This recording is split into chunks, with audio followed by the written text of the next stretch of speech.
Estamos con Soledad Díaz de la Asamblea Ni Una Menos, aquí de Córdoba. Sole, bueno, escuchábamos el relato de Agustina, de la hija, y realmente uno se conmueve tanto porque la mamá la estaba preparando para este final. Era como que ya sabían que iba a pasar a pesar de la sentencia que había, a pesar del orden de restricción que existió, y ya este desgano de ni siquiera ir a denunciar. Bueno, la verdad es que es verdaderamente aberrante escuchar a quienes quedan, ¿no? Las familiares de las víctimas, porque es prácticamente un final anunciado. Ya quienes son víctimas de violencias durante años, décadas, este caso 24 años de violencia de género que sufrió no solo la víctima, sino también sus hijos, y que de alguna manera se preparan para ese desenlace fatal, no es el primer caso.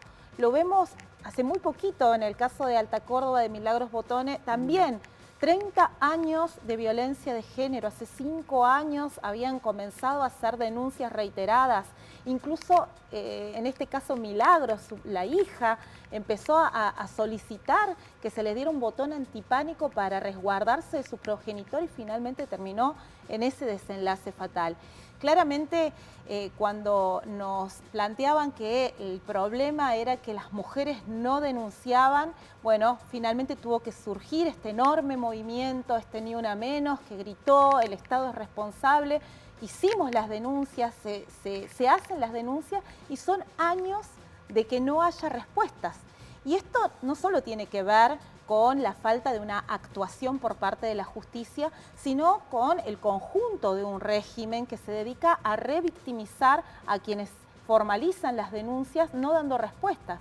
Porque acá hubieron pasos previos también, ¿no? Hubo un Ministerio de Mujeres, un polo integral, donde es el primer lugar donde acuden aquellas que van a buscar el auxilio del Estado, y la realidad es que se encuentran con ministerios abarrotados de causas, de casos que no pueden atender porque hay trabajadoras precarizadas, porque tenemos un desfinanciamiento y un vaciamiento absoluto de esas instancias, y por otro lado porque a su vez esas trabajadoras están absolutamente precarizadas. Tampoco ellas, al ser las propias trabajadoras víctimas de la violencia del Estado, no pueden dar las respuestas que corresponden a las víctimas que acuden allí para solicitarlo.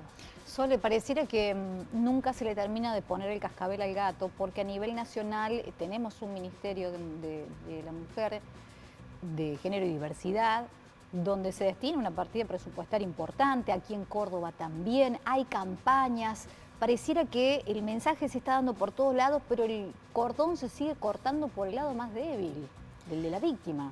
Así es, y hay que tener en cuenta también cómo nacieron estos ministerios, ¿no? Tuvo que irrumpir en la escena política un movimiento tan importante como el que gritó por primera vez en 2015 ante el femicidio de Chiara: Ni Una Menos, el Estado es responsable, para que el Estado y sus gobiernos empiecen de alguna manera a visibilizar lo que es la problemática de la violencia de género. Sin embargo, habiendo pasado 8 años, podemos nosotros concluir de que esas políticas de género fracasaron.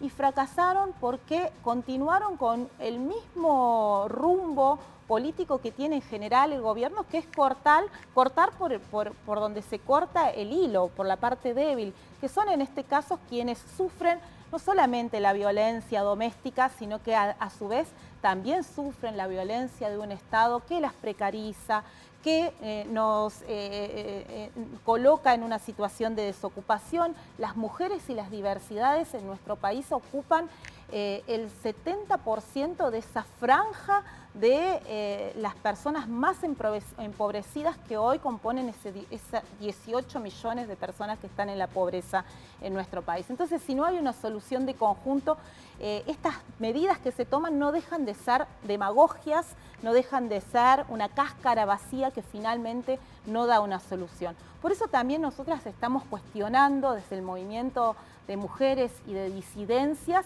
lo que es este pacto con el Fondo Monetario Internacional, porque los presupuestos que se destinan se subejecutan, no se destinan efectivamente a políticas fehacientes. La ley de ESI que podría solucionar en mucho el problema de detectar las violencias tempranamente, en el caso de las infancias, los abusos sexuales, no se aplica, y no se aplica también porque se vulnera constantemente y se ataca la educación pública, porque tenemos docentes absolutamente empobrecidos, precarizados, que también están luchando por sus condiciones laborales.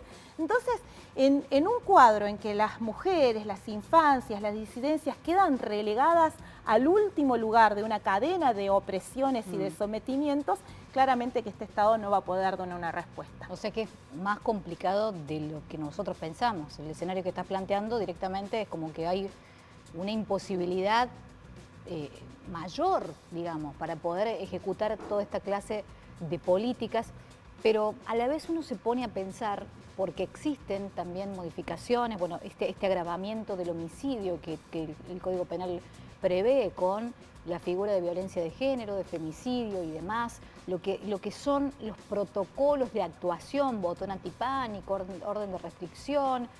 Es como muy difícil llegar a ponerse en el lugar, decir acá puede ocurrir evidentemente una muerte y hay que tomar otras cartas en el asunto. No sé, me imagino cambiar un código de procedimiento, darle más información a la víctima para darle también más herramientas, porque al final queda la denuncia y queda también, por otra parte, una desprotección. Total. Lo primero que hay que comprender es que la violencia hoy es un problema estructural, es el problema de todo un régimen y a eso nos enfrentamos. Si partimos de tener claro que nos enfrentamos a un régimen que se nutre de esa violencia y de esa opresión y de ese sometimiento en el que se encuentran las mujeres, las infancias y las disidencias, bueno, podemos empezar a articular una respuesta y una salida que siempre va a ser colectiva. Porque también cuando se empezaron a implementar los ministerios o estos cambios cosméticos dentro de la justicia, lo que se buscó es sacar a este movimiento de las calles, porque era un movimiento que había salido a decir acá está el responsable de la violencia, es el Estado y sus gobiernos. Entonces se buscó por todas las vías no darle una solución al problema estructural de la violencia, sino sacarnos de las calles.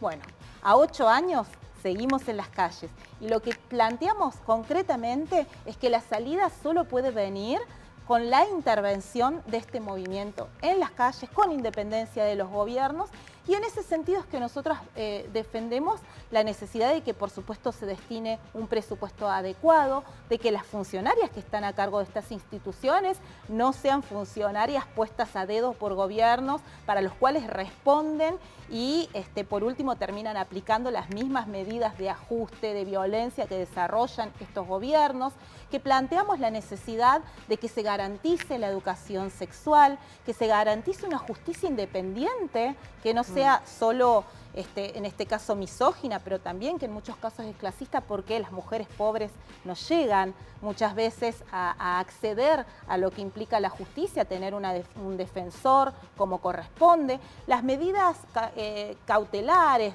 preventivas, como por ejemplo el botón antipánico, las órdenes de restricción, siempre terminan depositando sobre la cabeza de la víctima el poder accionar ese mecanismo para que el Estado responda. No hay una cobertura previa integral que partiría, por ejemplo, en primer lugar, de garantizarle a esa mujer una vivienda donde se pueda ir con sus hijas y romper con el vínculo con el agresor. Bueno, los índices indican que muchos escenarios de femicidio se dan dentro, la gran mayoría, dentro de los hogares.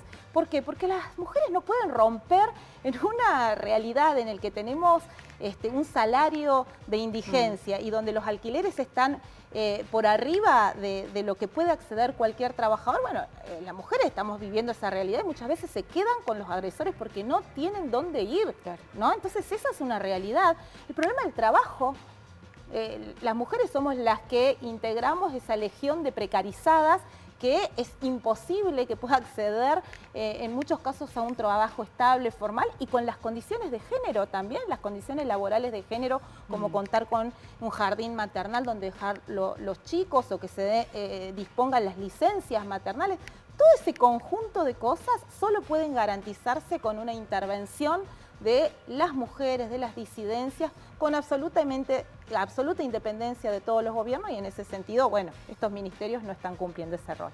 Soledad, muchas gracias.